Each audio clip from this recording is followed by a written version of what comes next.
Welcome. We are going to be doing the top 10 teachings on Brachos Daf Lamed Vav. That's 36 of Brachos.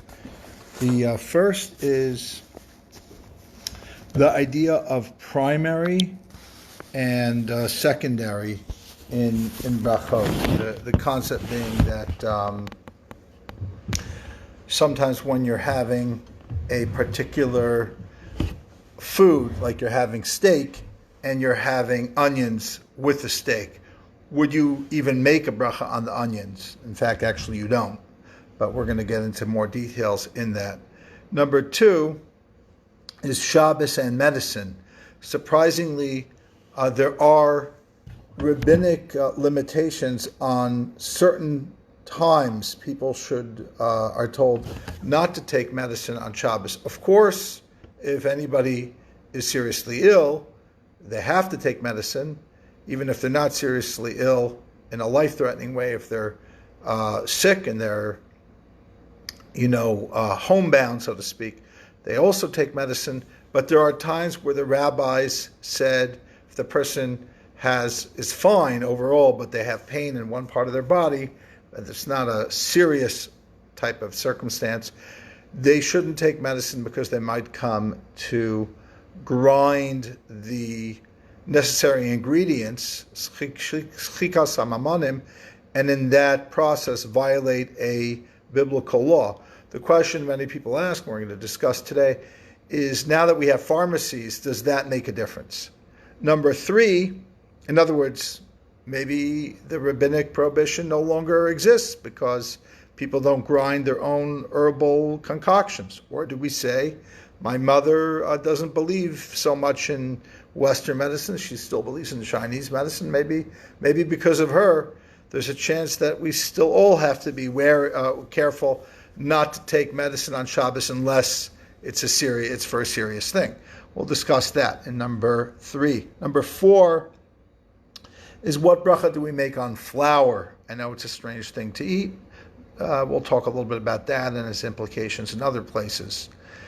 Even when it sounds rather limiting, we will also try to find more relevant applications beyond the narrow scope of that particular question. Number five is a big one. Textual emendations of Talmud. I'm going to talk a little bit about a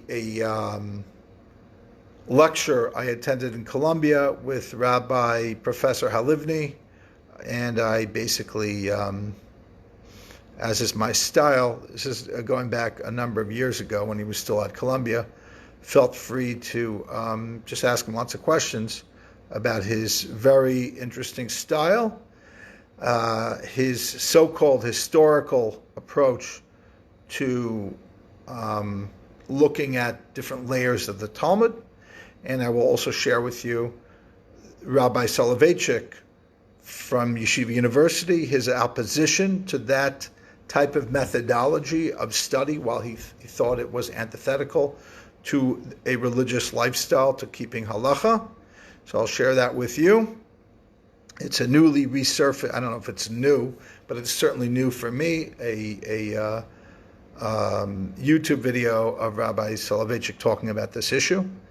So that should be fascinating. Number six is palm shoots and hearts of palm, the blessing, and a little bit about what happens if you like a particular food and you mix it with another food, kind of connected to what your mind does to make a food. What's the effect of your intentions when eating in terms of brachot, or even planting a tree or a bush? How does that affect the reality of a bracha? Number seven, the amazing caper bush. We're going to talk a little bit about the botanical and nourishing elements of the various parts of the caper bush and its wide-ranging halachic implications.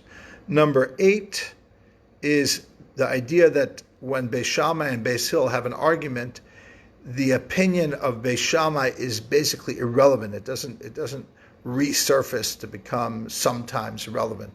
Although we have a Kabbalistic concept of, in the future, the law will be like Bies Shamai, maybe that statement has zero relevance in terms of how the Talmud feels. I'm going to argue that the Talmud does not feel that the value of Bies Shamai's halacha has any value other than that it's part of the limud HaTorah, it's part of the study of Torah, but in Torah Lishma, but it's not about eventually having a halachic basis. I think from a pure Talmudic concept, the Talmud would have more of a problem with saying in the future the law will be like Bies Shamai than it would have in 10 Sfirot or anything like that. Okay, most people might disagree with me, but I would argue that's mostly because you either are ignorant of how the Talmud works, or you're not. You're very learned in a particular style of how you were taught the Talmud, and you're not really looking at it honestly and openly, like I am. Although I'm not honest about it because I have my own limits of how I was brought up, and stylistically limits me as well, and hopefully for good reason. Number 9, it's about the peel, the relevance of a peel in halacha of a fruit. And number 10, why I got the first question wrong when I was in 5th or 6th grade in Los Angeles, and I participated in the Bracha bee. They asked me what bracha is licorice, and I got the wrong answer. Actually, it's probably the right answer, but it was considered the wrong answer, and I never looked back. I never became a bracha expert, probably because I got knocked out of the competition so quickly. But nevertheless, here I am. We're going to be learning a little bit of brachos in depth. Okay, so let's take a look at this. So the Gemara has been talking about,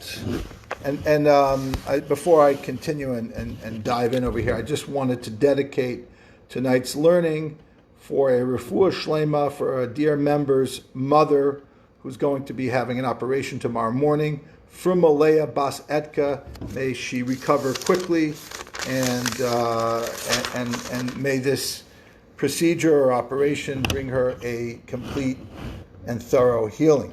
Okay, so now let's get back to number 1, which is this concept of ikar and a tafel, so let's say I was at a restaurant. I actually, one of the last restaurants I was in Brooklyn was the fantastic Izzy's I don't know what it's called, Izzy's Grill, Izzy's Smokehouse. So I went there with my children, my mother, and we probably got into an argument, me and my mother. I don't know, what does this have to do? This is like free therapy, about what bracha we should make first, because they serve these ribs and these brisket along with some sides of red cooked cabbage or coleslaw or something like that, and onions. So my mother insisted that you make the hadama before the shahakal. I'm like, no, you make the shahakal first, because that's the main course. Is this amazing brisket and ribs. It's just amazing. I mean, you can't move after you've eaten there. So we're arguing. Anyway, in the meantime, I think my son looked it up and he said, "You're both wrong." He didn't say it. In other words, he said, you just make the shahakal. It's not like you make the shahakal first because it's the main thing, or you make the hadama first, because usually you make hadama before shahakal if all things being equal. You don't even make the hadama because these little tiny insignificant things. I mean, anybody who goes to Izzy's I do remember, a proof for this is I once had the misfortune of bringing a group of people to Izzy's, and one of them was a vegetarian. It was like she was sitting in hell. Because whatever items are vegetarian items on the menu is so, there's so nothing and so measly and incomparably they're irrelevant when you're looking at what else is on Izzy's menu, when you're seeing the huge, massive dinosaur ribs. It's like nothing at all. So therefore, the relevance of that in our Gemara is that oil is, on the one hand, it seems like olive oil. Seems like, olive oil is great. However, for the most part, what do you eat? It's not even considered healthy on its own, according to the Talmud. Again, I don't know today what a doctor will tell you. I know many doctors think olive oil is very healthy. I don't know that they'll advise you to just drink it out of a cup. According to the Talmud, it's not good to just drink olive oil plain. But what is okay is to mix olive oil with something. We all know, right, that you go to any good restaurant and they give you olive oil and bread, and you dip the bread in the olive oil. But what would, or if it was a cracker, but what would you do then? You'd make a hamotzi on the bread, and of course that would cover the olive oil. Or you make a mazonos on the cracker, that would cover the olive oil. Or there's a type of food called anigron. Anigron is a beet-based type of a broth, let's say. And it was customary to put olive oil in that type of mixture. But for the most part, the main primary thing was the beet sauce, and the olive oil was just added. Like, sometimes they'll serve you a soup, and in the soup they'll put like a nice little drip, a little more than a drip of olive oil. You don't make a bracha on the olive oil because it's part of the soup. It gives flavor to the soup. However, the Gemara, so that's what the Gemara says. When the anigron is the ikar, then the olive oil, which really shouldn't have its own bracha of ha'etz, because even though usually a fruit extract, like a drink that comes out of a fruit, only has a shahakal, although I think the Yerushalmi argues on that, and doesn't necessarily say that. The Bavli does. The Bavli says for the most part we consider fruit juice ziyah, which is like perspiration. It's not the intention of what the fruit is for. Fruit is to be eaten as a fruit, and the juice is kind of like, you didn't eat it, put it in the blender, put it in the juice maker, but it's not the reason per se why you grow it. Although, of course, there are people who have orange groves that are specially made for orange juice, but overall, oranges are to be eaten. Juice is like a secondary reason. However, olive oil, the olive is for the oil, and that's actually based on a biblical verse. The Bible tells us that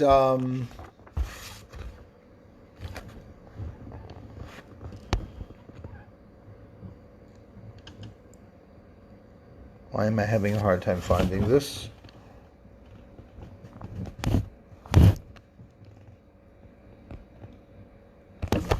Probably because it's not here.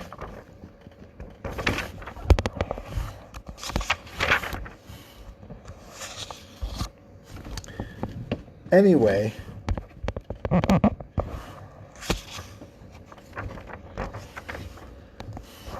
here it is.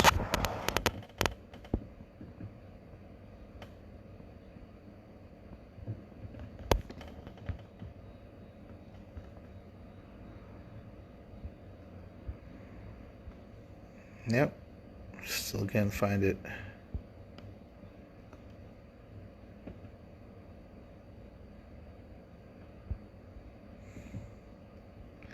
Well, basically, it's dug on. It's when you give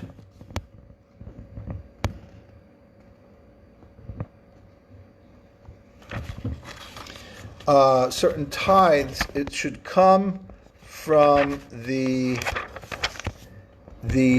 olive oil and the wine. The concept being is that olive oil and wine have a unique quality that the Torah singles them out, that they have even more value according to the Ramban, or equal value according to the other Rishonim, as the fruit, the olive and the grape that they come out of, that are extracted from. But so that's number one, which is this concept of an ikar and tafel. And you can also contrast that to, there's two types of ikar and tafel. One type of ikar and tafel is it's so clear that the dominant thing, it's interesting because people assume the opposite, which is when they're eating a steak with some onions, they might mistakenly think, well, there's onions and there's steak, I should make a blessing on both.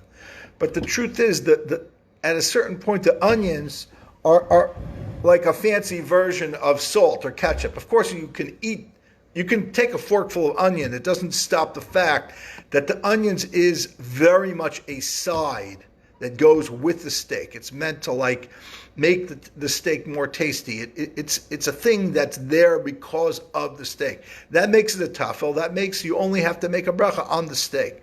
Now, what about when you eat you sit down in a nice restaurant, they give you the bread and the olive oil, you wash your hands, you make a hamotzi, you dip the bread into the olive oil, and then they serve you a salad. So you've already finished the bread, so why don't you make a ha'adama on the salad? Then they serve you a steak. Why don't you make a shahakal on the steak? The answer is because the bread is the most important part of the meal. So it's not that, it may not be the same that every part of the meal, the other parts, the salad, the steak, are complementing the actual eating of the bread, because you may have only eaten the bread right in the beginning. But since the bread is considered the most important, it therefore covers everything else. It's slightly different. And the Achrona talk about those differences. Interestingly enough, if bread is the king of food, wine is the king of liquids.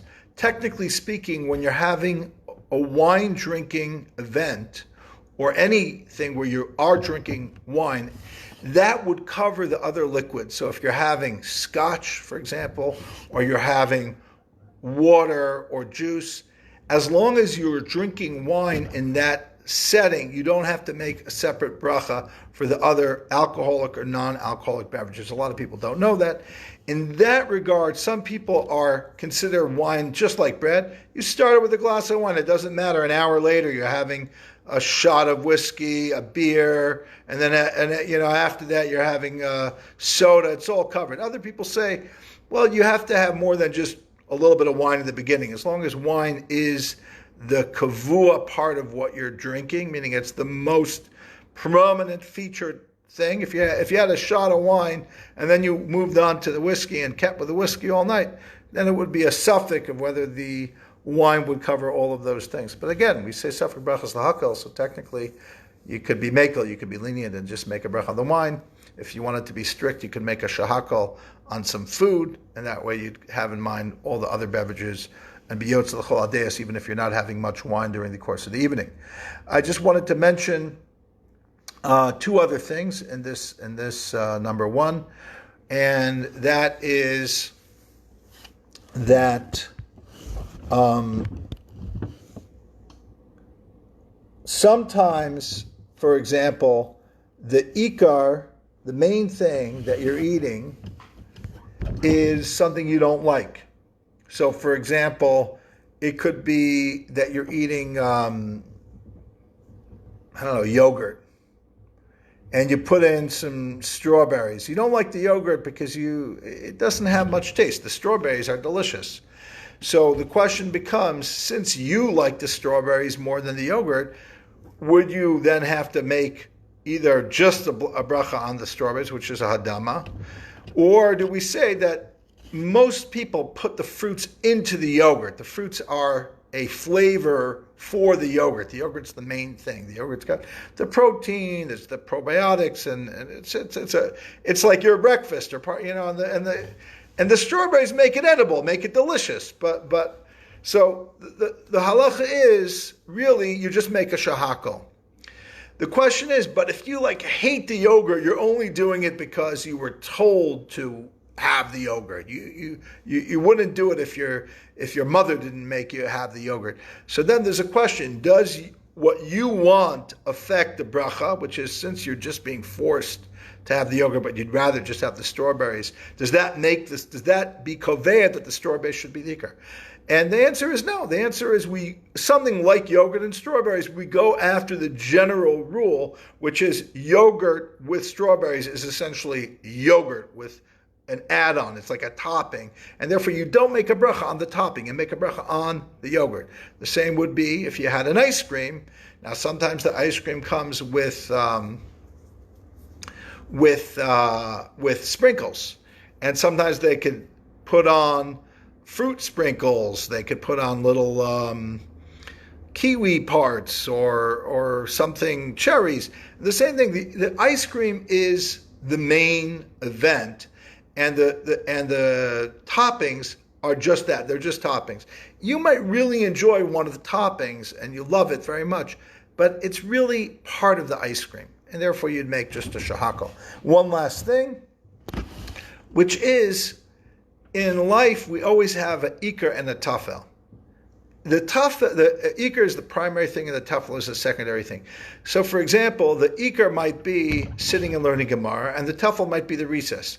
It doesn't mean that you enjoy the Gemara more than the recess. A lot of kids can't wait to go and have recess, and they said, "How was your day?" So, I had such a great recess. But the truth is, when you get a little older, the recess, you needed it because you needed to get exercise, you needed to talk to your friends. You need it, but it's not the ikar. It's not you were in school because you were learning Gemara. You weren't in school for the recess. Of course, the recess gave you a lot of these valuable things. So that would be the ikar and the tafel. So sometimes people make a mistake. They say, because I'm enjoying the tafel, maybe the tafel is the ikar. Maybe what's the secondary is the primary. And the truth is, no, it's not always the case. Sometimes you could like the cherry on top of the ice cream more than the ice cream, but you're making a mistake if you think you could go order a whole bowl of those super sugary cherries. You'll end up throwing it up. It's not meant to be eaten alone. It's only meant to be a topping for the ice cream.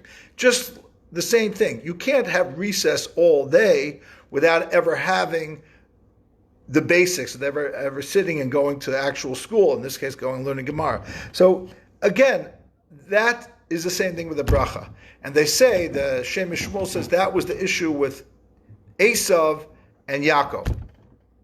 Esav was supposed to be a guardian to Yaakov. He was supposed to be secondary to Yaakov because Yaakov represented Torah, and he represented Olam Hazeh. He represented the power of this world. And he was supposed to support, it was supposed to be, ideally, like the Yisachar-Zevulun relationship, where one learns and the other one works to be able to support the learner.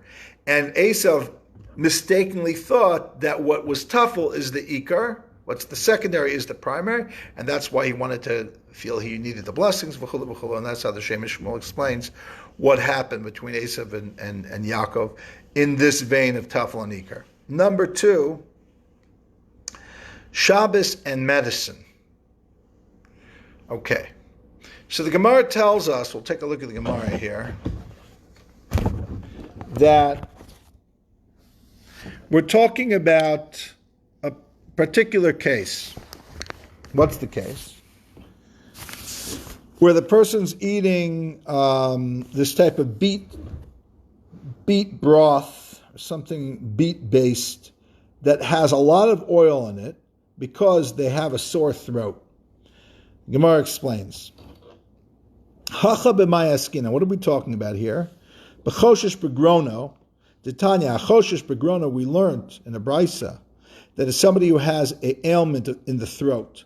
Lo ye'arenu b'shemen tchila. They shouldn't go and gargle oil or let oil rest, so to speak, in the back of their mouth in order to heal. We're talking about b'Shabbos, on Shabbos. Now, why is that? Why can't you just do anything to make any part of yourself feel better on Shabbos? That's what I would think, right? Why wouldn't you want to do that? Why would the rabbis have an issue with that? So Rashi explains, that he lets it sit there on his throat, or in his upper throat, or and he's not swallowing it because he's just there to help do a little bit of throat coating and healing. V'kiven lo bala lo muchacha milsa de refuhu.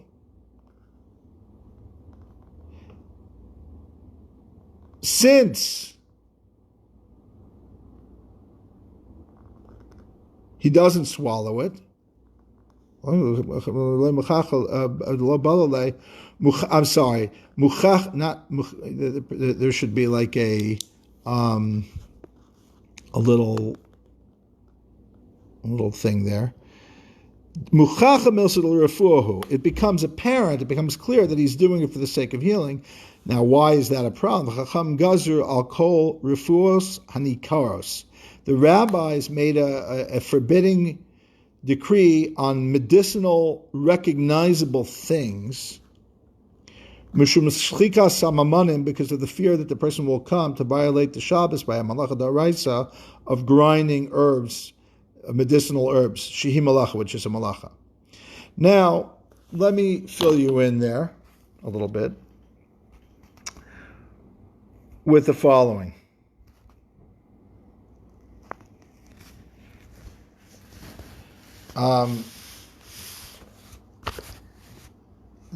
There's generally three categories that we're going to mention. One is either pikuach nefesh or safek pikuach nefesh.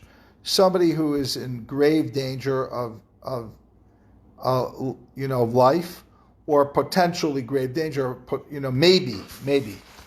And the answer in that case, it's not that you can actually go and make medicine. You could be mechal Shabbos, mechal and begadol. The Rambam says, right? You teach the regular people, the greatest in the community should make an effort to show that it's not only allowed, it's required to violate the Shabbos. Okay, so that's the first case. The second case is somebody who's a chola, is really sick. They're not going to die from it, but they're nafal l'mishkav, which nafal l'mishkav means you're bedridden. But the way the contemporary poskim, like I believe Rav Moshe would say, that if you're sick, that you wouldn't go to work. In other words, sometimes you're not feeling great, but you go to work because you're not that sick. But if you're sick enough that you wouldn't go to work, that has a din of a chola, and in that case, you could also take medicine. What's this case where we're telling you not to take medicine? That's the case where you're not that sick.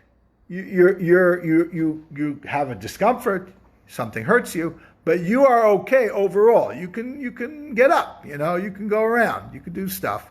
It's just something is uncomfortable. So in that case, you have this violation. Now, what about the fact that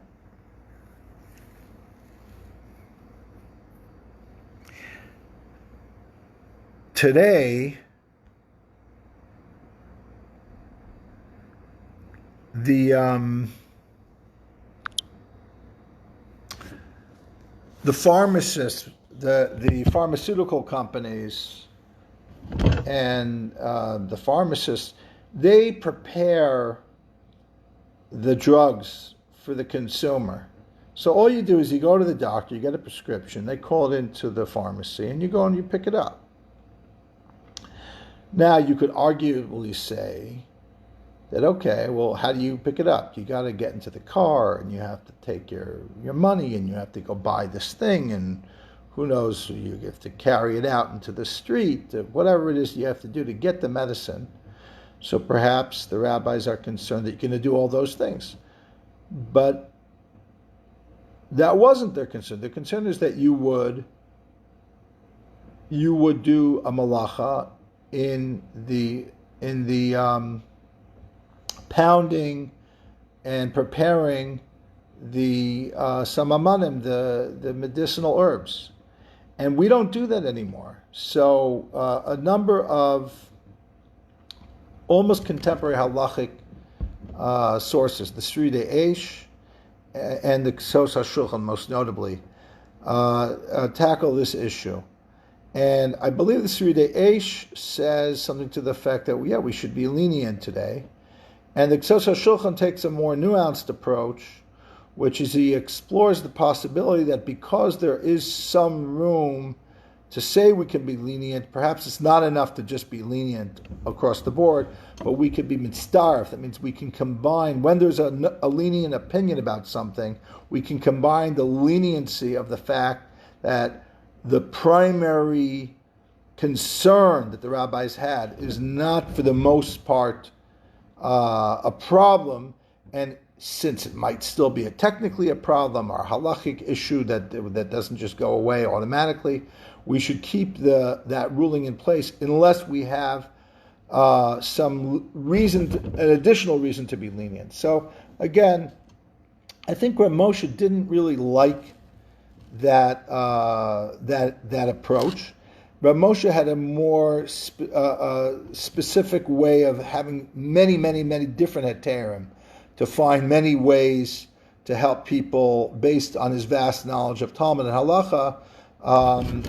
Let's say a Band-Aid. He was able to say, well, the Band-Aid also has, it's not so much healing, it's protecting, and protecting something from getting hurt again could be permitted. Although in the Talmud it seems like a Band-Aid is forbidden to put on Shabbos, but Moshe found ways to be makel without really needing to have what the Sridei Eish or even what the Ksas HaShulchan said. But speak to your own rabbi for rulings in this area. That's number 2. Number 3,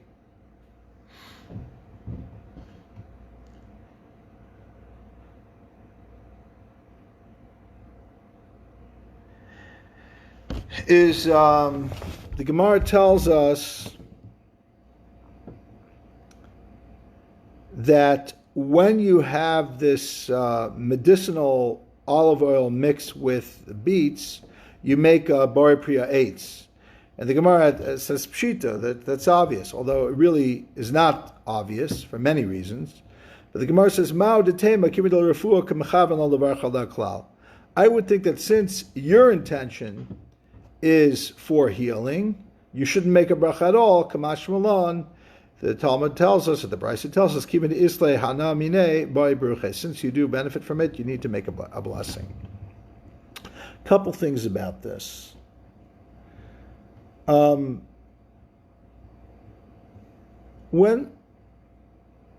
I take pills, I take some medicine, I don't make a bracha on the pills. That's obvious because the pills are not food; they're just pills. But let's say I was taking a nutritional supplement. Now, if it was just a capsule, I don't think you'd make a bracha, unless it was like a powder that you put a little milk in, and it had some kind of taste. It might not be a great taste, but an okay taste. So then, arguably, you'd make a bracha, even if it has some vitamins and minerals in it, whatever. And that's it's like a booster. So maybe you'd make a bracha. What about when you give a kid cold medicine, but it's syrupy, it's like bubblegum flavored or something like that? So would they make a bracha because it's not just like a little pill? And the answer is still not, because you would never give that as sweet and syrupy as it is. It's still disgusting relative to everything else the child eats. As opposed to this beet and oil mixture, even though the intention is because the person wants to gargle it, and it shouldn't look like he's just doing it for healing, but he is in fact really doing it for healing. It's a form of harama, really, a form of like an inner trick, which the rabbis allowed because they weren't so strict about this. They had built-in leniencies, which is why I think Rav Moshe tries to follow the rulings that already allow for different leniencies, as opposed to let's say the Badei HaShulchan and the Ksas HaShulchan that tries to say maybe that the fact that the rabbis created all these loopholes meant that ultimately you could be makel about it in totality if the reason for the gezer no longer applies. That's number 2 again, but now we're on number 3.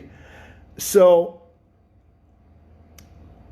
the answer would be that it would have to have some semblance of food, where perhaps you could argue and say people do have that type of beet and oil thing.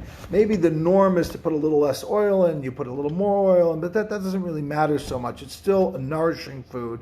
It still has a pretty good taste. And therefore, even though you are getting medicinal benefits out of it, that doesn't, and that might be the main reason, like you ran. So for example, God forbid you have diarrhea. One of the ways of stopping diarrhea is to have food like rice. Again, ask a doctor. I'm not coming as a doctor. So you run in the middle of the night to find rice, and you make rice, and you're having rice. Now you could think, I don't like rice. I don't eat rice. It's not a regular part of my diet. But because I have diarrhea, not me, somebody has diarrhea, they're having the rice, and therefore they shouldn't make a bracha. They're having this medicine. The answer is, right, it's a food. You eat it. Normal people eat it. You make a bracha. Again, does that mean every time you take a medicine that has a little bit of a sweetener, you still make a bracha? No, I don't think so.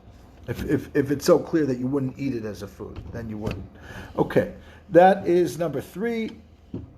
Number 4 is about flour. So the Gemara asked the following question.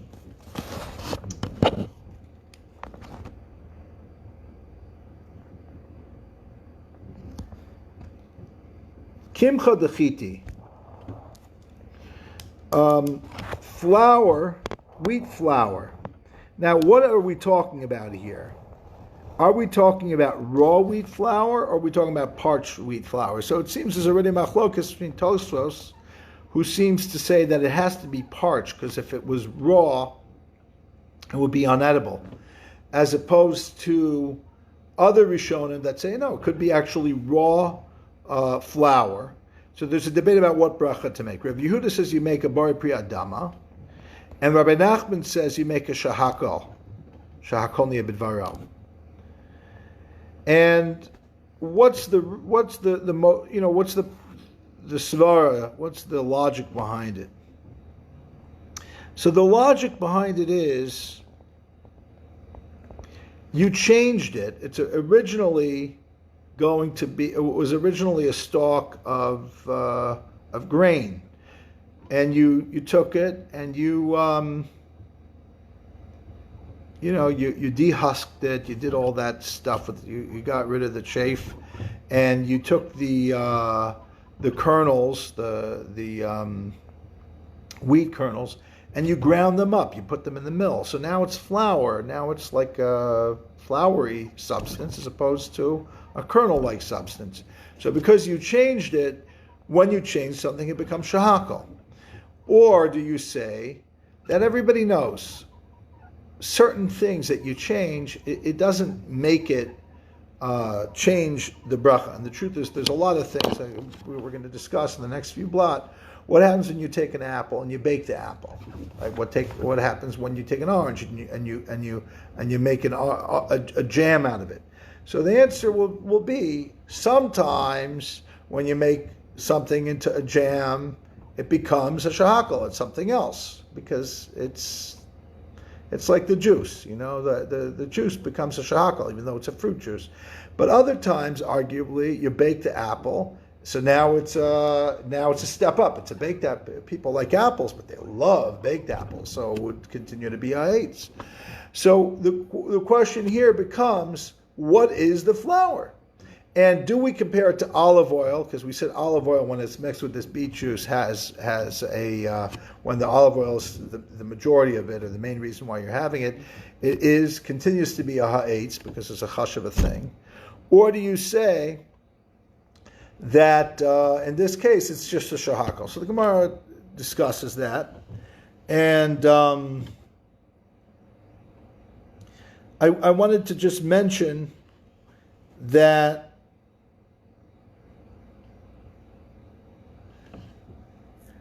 when it was Pesach, I was reading the New Yorker. And it was kind of depressing because every article in the New Yorker was about the coronavirus. It's like, enough already. It's like, I know, it's here. And, it's terrible. So I was like, maybe there's one article that's not about the coronavirus. And sure enough, there was this article about, of all things, on Pesach. It was like the second day of Pesach. I was reading this thing. It's all about bread. But it's not just about like how good bread is. It's about a person who moved to a city in France and ended up working in a bakery. That was like his passion in life, was to be a chef and work for a great restaurant. But he couldn't get that, so he did the second best thing, which is to work for a baker with the best bread in, anywhere. And the bakers taught him how to make bread, and then he asked him, "What do you think it is that makes the bread great?" And the guy guessed this, he guessed that. He said, "No, it's the wheat, it's the flour, it's the quality of the flour, the wheat that it comes from." And then this guy went on a quest to find the perfect flour from the perfect wheat. And there's in France these places that have amazing flour.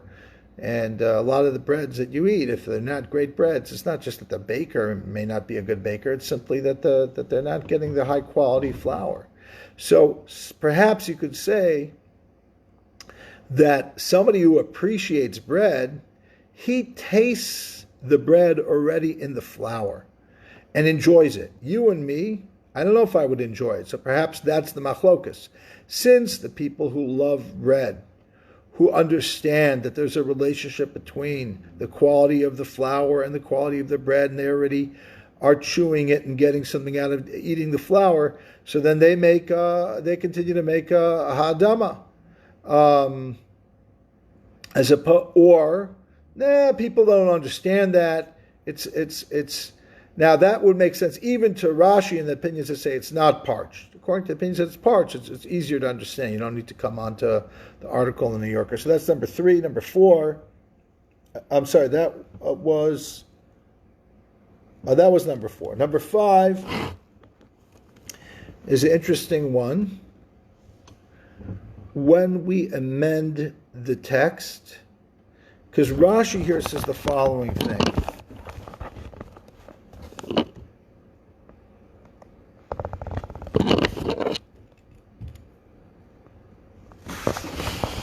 Even though in most parts of the Talmud it says this on the next page, but it's here in the Rashi. The Hilchasa, Rashi says,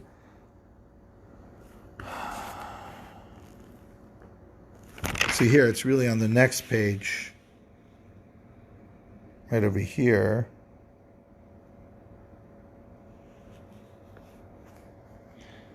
You see, it says, "V'ilchas a kamar bar of Ashi, the zarkas avinas v'achlas a kafrisin, umnolgabe arla, lav perininu l'gabe brachos nami lav perininu, v'lam rechinel le'abar priya eitz, ela bari priya adama." So some variation of that must have also existed on Lamed Vav Amud Aleph. That's on Lamed Vav Amud Beis, which prompts Rashi to say that this amend that statement that the halacha is like this opinion, because that is written by Logar Sinema Umeha Umehe Gimelhu. It's from the Gaonim, or as the Balei Tosas say, Bal Halachas Gedolos, from a particular rabbi called the Bal Halachas Gedolos. So, what's going on here? So the Bal Halachas Gedolos is somebody, Maimonides argues with him frequently in his Sefer HaMitzvos. The Bal Halachas Gedolos is somebody who sometimes writes his notes into the Talmud. So, for example, there's a Talmud, I believe, he just took the liberty, or I don't know, maybe either he took the liberty or his Gemara said something where the Gemara talks about women are required to hear the Megillah. In, I think, most editions it says women are able to read the Megillah. But he amends it, and he says, no, women are required to hear the Megillah, but they're not allowed to read the Megillah. So until today, I think Rabbi Hershel Schachter says, he's wrong, but since he's such a great rabbi, we don't want to disrespect him, And in many circles, they won't have women read the Megillah, not because that's really the halacha, not because that's what the Gemara says. The Gemara doesn't say that. The Gemara says the opposite. But he's such a great man, we want to respect him, and we're not. And in many communities, the women will not read the Megillah. A lot of the main reasons why they won't read the Megillah is just sociologically they're not used to that type of thing. But there is a rabbi that writes it into his Talmud. So the question becomes, so now I'm going to share a personal experience with you. So a friend of mine, Yehuda Khan, maybe Yehuda will remember this. He said, we should go check out Professor Halivni's class. Professor Halivni is definitely the world's greatest Talmudist in the conservative movement. I don't even think he considers himself conservative anymore. But at that time, he's still, actually no, he wasn't even affiliated with them then. But for most of his teaching career, he's affiliated with JTS. He split with them over when they started ordaining women rabbis. He grew up Orthodox, I think in Hungary or Czechoslovakia. He was recognized as a Talmudic genius for a young age. And so I attended one of his classes in Columbia, and he started teaching. And what he's doing is he starts reading a lot of the Talmud. He says, no, this line was added in by the Savarayim. Okay, we do a whole page of Talmud. He's deconstructing half the page. And I'm like, Rabbi, Professor, excuse me, but like, you're basically reading the Talmud itself like an art scroll. I actually told him this. You're saying that the page of Talmud that we now have has a little bit of the actual Talmud of the Amoraim and the Tanaim, but half of it or more is these Savarayim, these people who are like right before the Gaonic period. And he started, saying kind of, yeah. He said, well, they did a better. He said they're better than Art Scroll, but yeah, they added a lot of things. They didn't always understand other things that they were commenting on, so they might have inadvertently, in trying to make sense of something, make less sense than what it really is. And he started quoting different times where different of the Rishonim say something like this was added by people that we don't have to. We can amend the text. And he quoted a bunch of times that Rashi says that, and it was fascinating. And I basically, I didn't want to challenge him, but I was very polite to him. But I said, what about the fact that you can answer this in other ways? Like you're coming up with this answer, but there are other ways that, there's other methodologies of answering these questions. He said, I have a shita. I don't learn like with any lumdus. I learn everything just shot. I don't learn anything that I have to explain like a brisker way. I don't learn with a methodology like that. I read it kipshuta, like it means its literal meaning. Therefore, I can't come up with some kind of brain teaser answer. I have to come up with an answer based on how I analyze the layers of the text. Okay, so I understood right away that there's some part of the way he's learning that is ideological, meaning it's predicated on not really applying the concepts of lumdus or what the Rishonim and the Achronim each respectively do to reconcile different Talmudic arguments and so on. Okay, it was a fascinating experience. I'm so happy I went and got it from him directly, this style. So just recently it surfaced on YouTube, Rabbi Solovichek, talking about this is somehow called the historical approach to Talmud. Now, why is it historical? I don't know how much historical is. It answers some questions, since the main question is who wrote the Talmud, where it doesn't say Amar Rava, Amar Rabbi Yochanan, Amar Shmuel, it doesn't have any quote of a name. Who wrote it? So the classic answer is Ravina and Ravashi. They were like the end of the Amoraim, and they were the editors of the Talmud.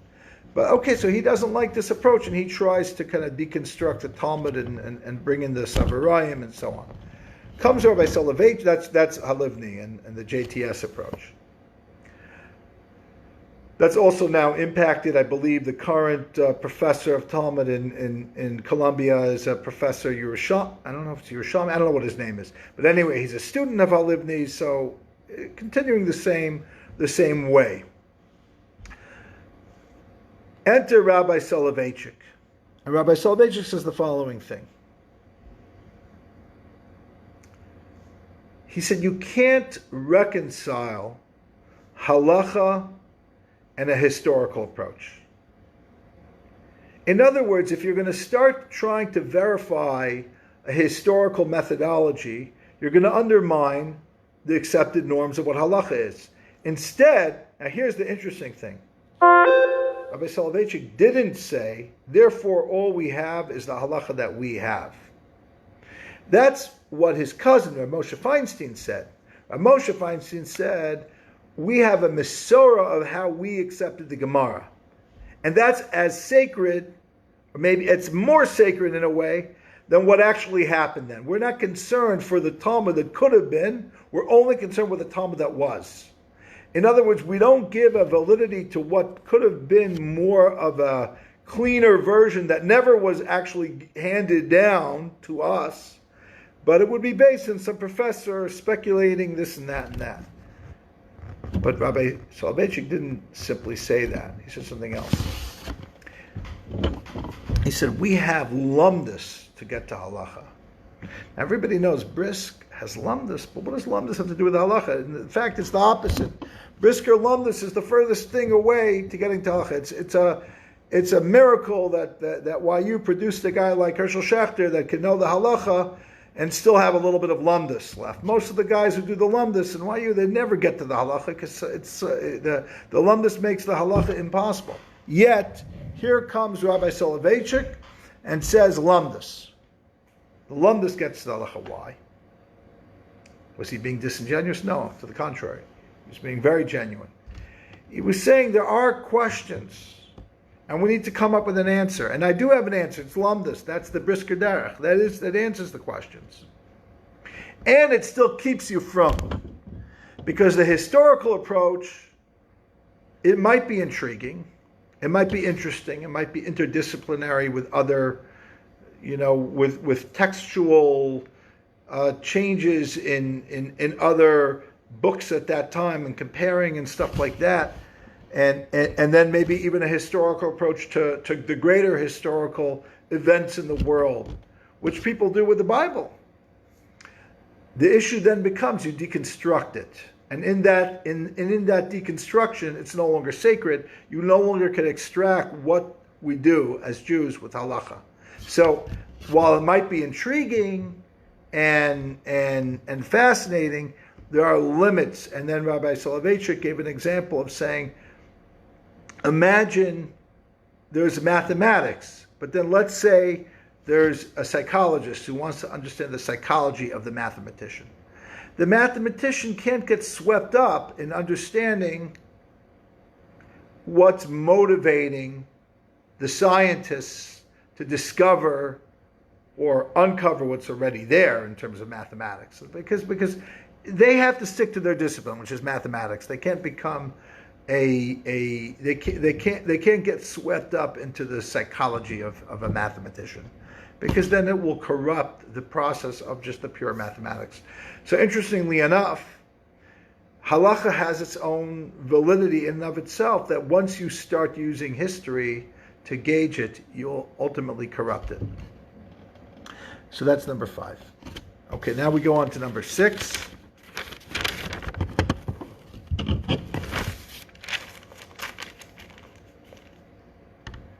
Palm shoots and hearts of palm.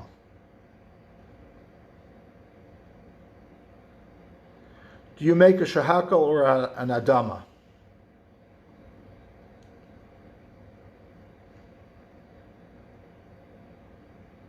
So there's the Havamina and the Maskana. The Havamina is that perhaps the reason why you would make shahakal and not Adama, the Gemara seems to say you make a shahakal. Although we make Adama in the hearts of palm, so I'll talk to you in a moment about why that would be, why we don't rule like the Gemara seems to say.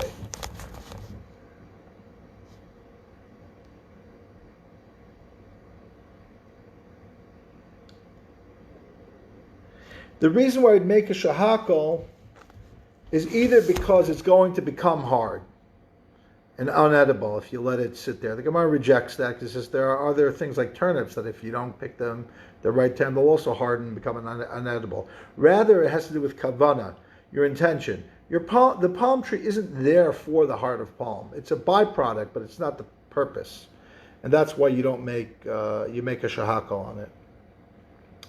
So that would help us explain why the hearts of palm today are hadama. The hearts of palm today primarily come from, I think they're called peach palms. They've been, what do you call it when you grow something and you engineer it, or maybe not engineer is not the right word, but you do whatever it is to make it more like this and less like that. So originally the hearts of palm were on palm trees with bristles, and it would often kill the palm to take it off, or it would be a big ordeal. Now they have they've picked out the ideal type of tree to make the hearts of palm out of. So you could argue and say that because of that, it's not a shahakal anymore, because it is for that sake. And it's not ha'etz, even though it's a tree, it's ha'adama, because the basic concept is ha'etz is for a fruit, not for other parts of the tree. Which leads us to number number 7, which is about the amazing caper bush and its halachic lesson. So let's take a look at the Gemara on that. Okay. Now, what is a caper bush? Now, you may have gone into a bagel store before this current shutdown, and you order a bagel and lox with cream cheese and capers. Now, capers, you'll know, they're like mini olives. They're not olives, but they kind of look like olives. They're actually pickled for the most part in, salt or vinegar, and they're delicious in a bagel and lox sandwich. It's just like, whoa, it's just like, it's the best. It's amazing. So the caper bush, I believe the way a caper bush, because I did Wikipedia. So, and if I got it wrong, it's either because Wikipedia is wrong or my memory is bad. Probably my memory. So the caper bush has a couple things going for it. It's got the caper is, I think, really a bud that if you didn't pick it, might eventually turn into a flower, if I'm not mistaken. So, and they're beautiful flowers, but and the best capers are the smallest capers. At least today they are. They're the most tastiest, flavorful things. So you'd pick them almost every day to get them while they're small. And then they get bigger, and then I think they open up. Okay. The other thing is the caper bush also grows a berry. And the Gemara wants to argue and say that the capers themselves are ha'adama, and the berry with the husk on the berry is ha'etz. And the leaves are also adama. By the way, the Wikipedia also says that people could use the leaves. They treat the leaves, maybe they pickle them or something, and then they use them in salads. So everything that the Gemara says checks out in Wikipedia. So what ends up happening is the Gemara says the following.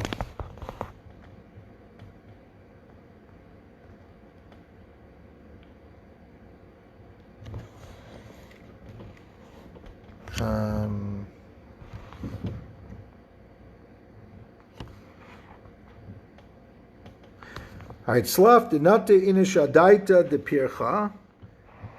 The caper bush that people do plant for the sake of the fruits. But Tnan, and we learned, I'll show you the Gemara.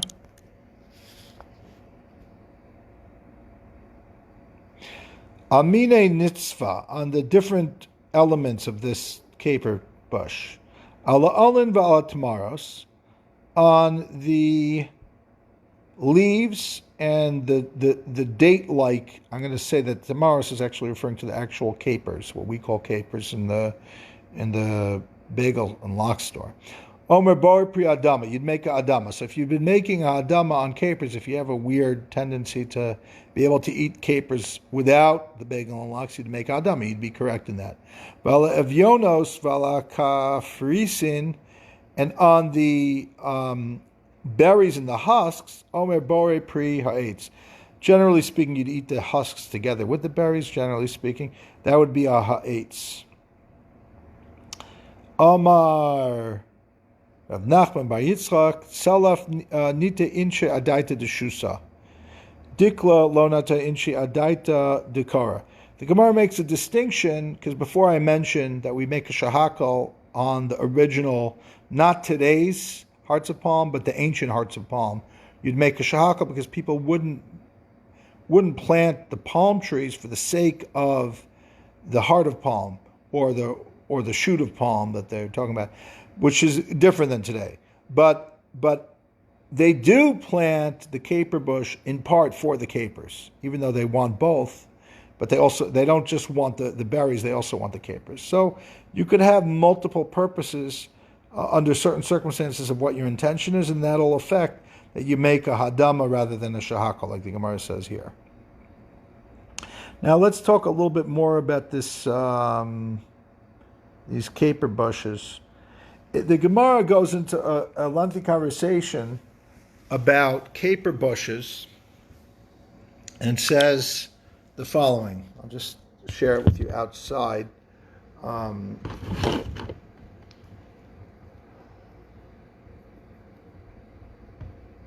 What happens, let's say, on the 4th year of the caper bush? A caper bush, I think, usually can last about 25 years or so. So we were learning last week that the 4th year, the first 3 years of something is called arla, and the 4th year is called rivai. So actually, let's talk about the first 3 years. So the Gemara wants to say that the first 3 years you can eat the capers, just not the caper berries. You can eat the husks, but not the berries.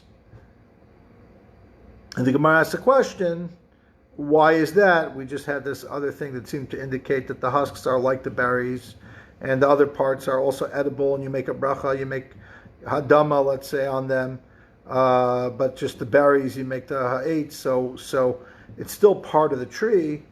And the Gemara answers that it goes like Rabbi Akiva, because there's an argument between Rabbi Eliezer and Rabbi Akiva in regards to Meiser. It's not exactly Arla, but it's related.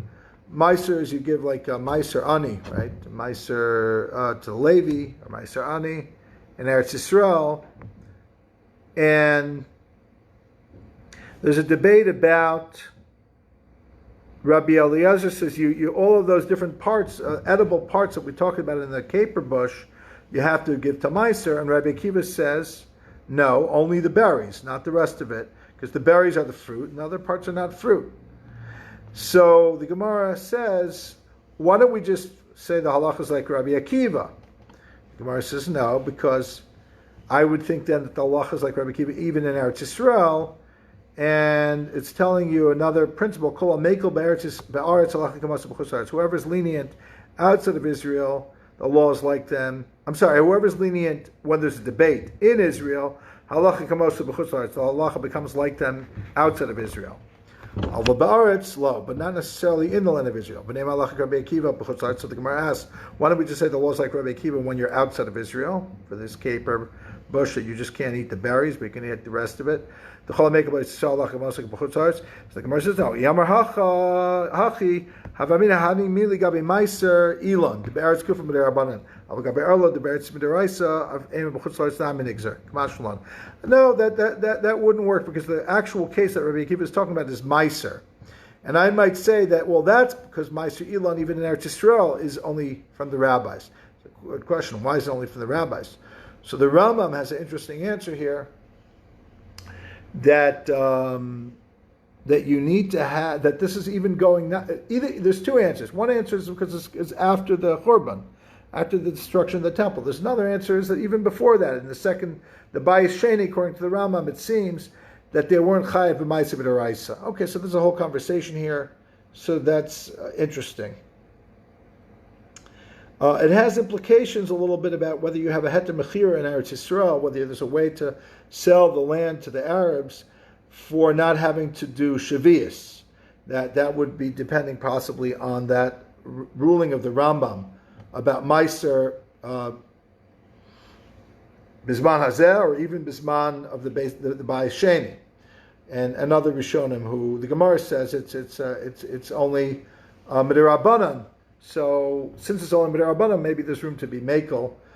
There's a lot of conversation between different segments of the Orthodox world about whether they trust the Heter Mechira or not to work on the 7th year, on the Shvius year, to be able to produce stuff in the fields. Okay, that was number 7. Number 8 is a fascinating conversation where the Gemara wants to continue and say, well, if you already could find a lenient, if you could follow the lenient opinion. Remember I mentioned before the conservative movement. I'm not an expert on conservative Judaism, but I will say one thing that I was taught is that that the conservative movement believes that you can sometimes go back to find a minority opinion that was not accepted as the halacha, and you could go and you could start when they want to find a heter for something. The first thing they do is find if there's an antecedent in the Gemara or halacha of an opinion that said the lenient opinion, even though that opinion was not accepted as the majority and wasn't accepted and codified into the various codes of law and so on and so forth. They'll go back and they'll re-examine that and they'll say, you know what, it's time to accept that opinion now. So the Gemara says you can't say that. You can't say that certain times. You just can't say it no matter what. What is the case where you can't say it?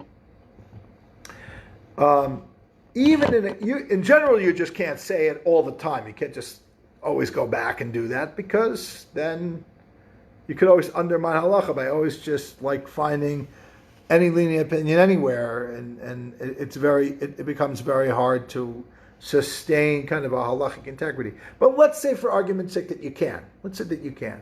Is there so for example? Or you could find a case like this debate between Rabbi Akiva and Rabbi Eliezer, where we say we could be lenient in chutz la'aretz. We have a reason. In other words, there's some reason why we want to find a leniency, and we'll use that leniency even though we don't use it in Eretz Yisrael. So the Gemara says, if there is a reason, like kol ha'mekel b'Eretz Yisrael, what's the language? Halacha kamosa b'chutz la'aretz. There's a logic there. When there's a lenient opinion regarding something in Eretz Yisrael, we can use that lenient opinion not in Israel per se, but outside of Israel. This is talking about, again, not what shabbos is or what a pair of tefillin is. This is talking about laws of the land. For in this case, arla, which is one of the few laws of the land that we have. Even in chutz la'aretz, we have arla. We talked about last week. Look that up in Daf 35. So the question then becomes, what about Bies Shamai? There's an opinion of Bies Shamai. You could find more leniencies. The Gemara says the following thing. The Gemara says that says the following thing here. Bies Shamai b'makom Bies Hillel ain't a mishna. when there's a debate between the house of Shammai and the house of Hillel, the opinion of Shammai is not a mishna. It's like it just doesn't count. So here I'm actually not criticizing the conservative movement, although clearly it is a critique of the conservative movement. There's a concept of what happens when there's a debate and the halacha becomes decided. Sometimes, like the case of the machlokas Bies Shamai and Bies Hillel, we say, Elu ve'elu divrei Elokim chaim, they're both the words of the living God, Dvar Hashem zu halacha. But the word of Hashem, Yud Kei Vav Kei, that's halacha. That's like Bies Hillel almost all the time. What does that mean? But there's an opinion. We could be lenient in chutz la'aretz, v'chulu v'chulu, all that. What does that mean? It means, Rav Moshe Feinstein explains that mistama, what it means is that they're nimnu v'gamro. We say there's a concept where it's like a power of the Sanhedrin. There's like they put it to a vote, and the majority votes, and it goes like the majority. And when you have that, when it's just two different rabbis, and some of the people follow the other rabbi. Okay, so there's an element there that's undecided.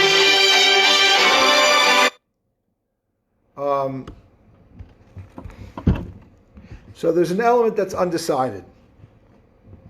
So other times you have to say that halacha has a finality. Not all the time, but certain times.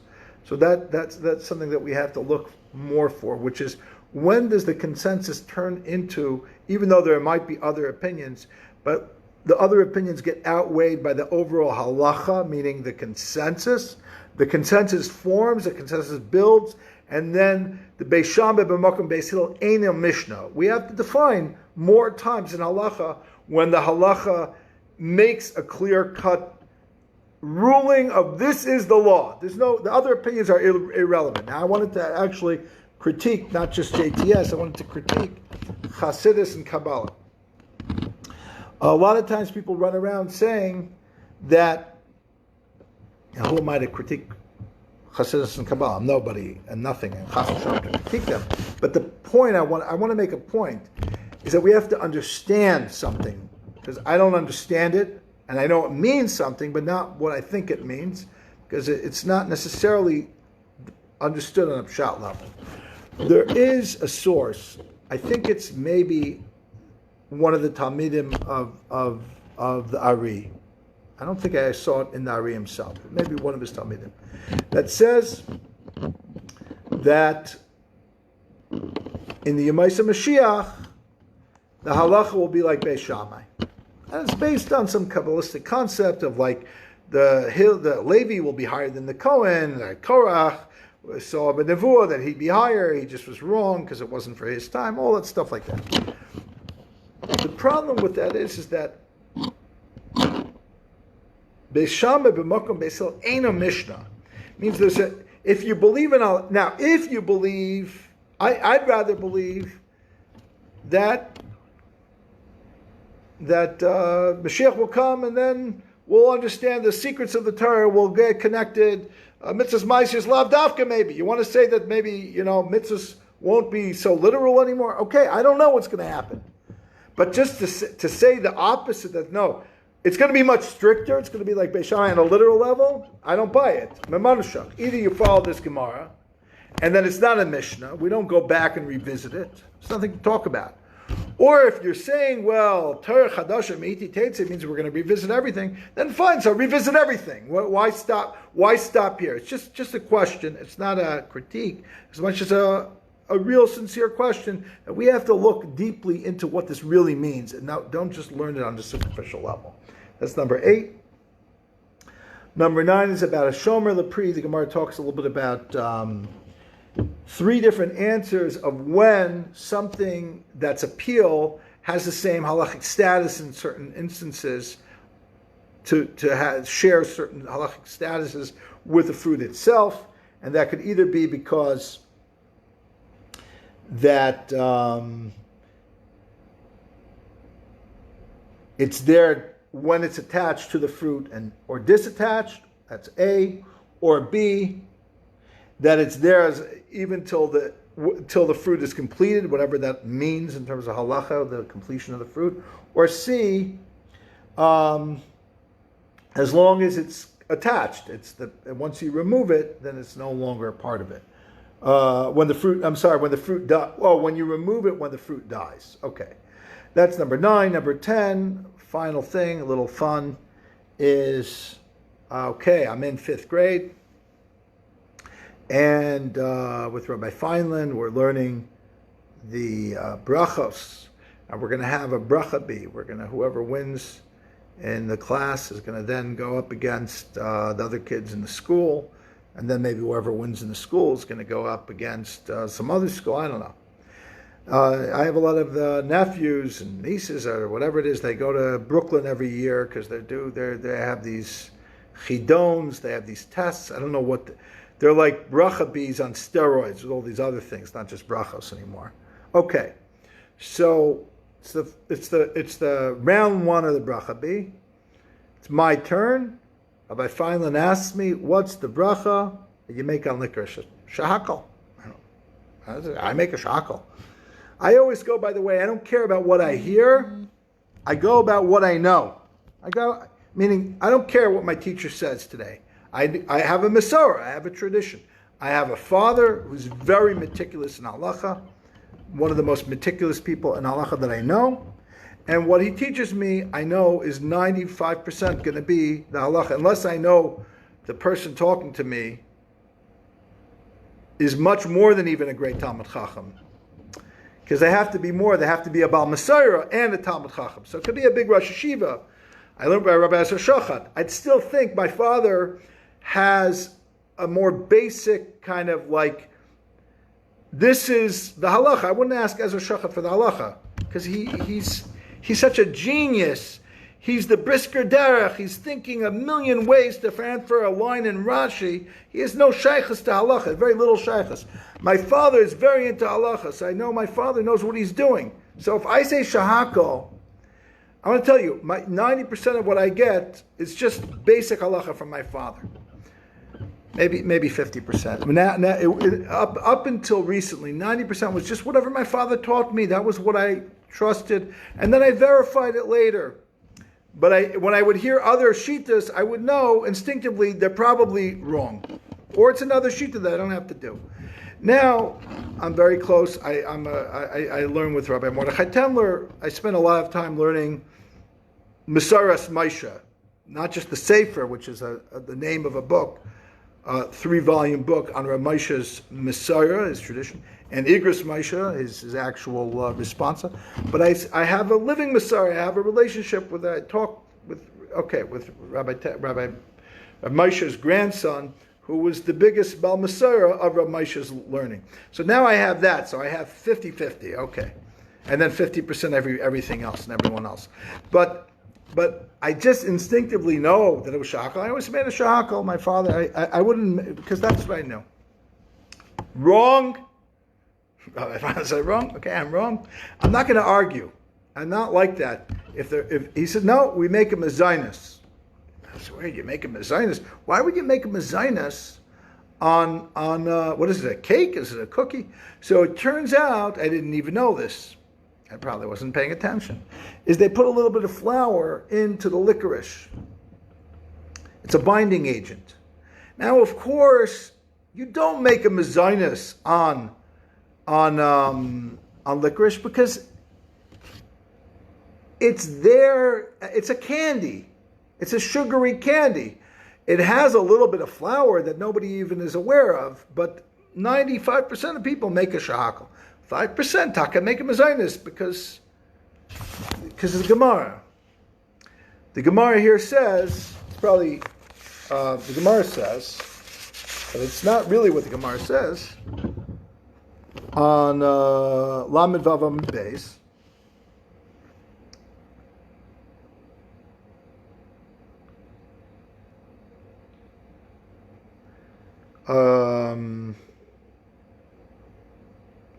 He played with Raisa ben Chakin Chavitz Kedera, Rav Yehuda Amar Shahako, Savar Dusha Iker of Kana Amar Bari Mina Mezainis. They're talking about some amalgamation of foods that are mixed together that has some flour in it. It has a lot of honey in this case. So there's a machlokes. Rav Yehuda says, since it's mostly sweet, it's mostly honey, so you make a shahakal. because the dvash is the ikar. But Rav Kana says no. Sover smida ikar. He considers the flour the main part of it, and therefore you make a mezainis. The Mefarshim explain that if it's just a binding agent that you make a shahakol, because it's a, let's say for example, according to the logic, I want to put down, it's not Rabbi Feinland, he just had a book. Rabbi Feinland is a great guy. He had a book, and the book said it's mezainis. But by that logic, you should also make a mezainis by a potato latke. Why? Because most potato latkes, not all, because now we're conscientious about it, but when I was a kid, it was potatoes, onions, eggs, and flour. Why flour? Because it holds it together. By that logic, you should make a mezainis, but that's not what the Gemara is saying. It's not saying that you have a little bit of flour. No, flour is a good ingredient in that it's like a porridge that has other things in it. So maybe not a porridge is not a good analogy. I'm not saying it's a porridge. It's something that has all these different things in it, and you make a mezainis according to Rav Kana. But it's not. But the bottom line is that hakol bidei shamayim afilu mezainis on licorice. The bottom line is why was I wrong? Because you have to know the answer that teacher gave you. I wasn't in my father's home. I should have made a shahakol, continue to make shahakol, and I should have lied and said it's a mezainis, because that's what he said. Why are you lying? Because he's not asking you what you do. He's not asking you what your father does. The Rebbe can only teach you on the book that he has in front of him. And the book that he has in front of him, he didn't make the book. It says mezainis. So I has to say mezainis. I should have said mezainis. I was wrong. I never looked back, and I was like, I can't believe that those Amaratzim that made that book, they were Amaratzim. Don't get me wrong. But they had some reason. I asked Mechila from those people. I'm sure they were not Amaratzim. They were big Talmud Chacham. They were so great that they came up with this chiddush that you make a mezainis. They probably had a gadol adar. Maybe one of the great gedolim said you make a mezainis. Maybe at one point you really should have made a mezainis because it was so clear. You said, I love the flour. Maybe if they had used the flour from that article in the New Yorker in that place in France that was so good, you'd be like, wow, this licorice is amazing. It's fresh. And then Taka, I was wrong. You should have made a mezainis. Anyway, thank you for watching.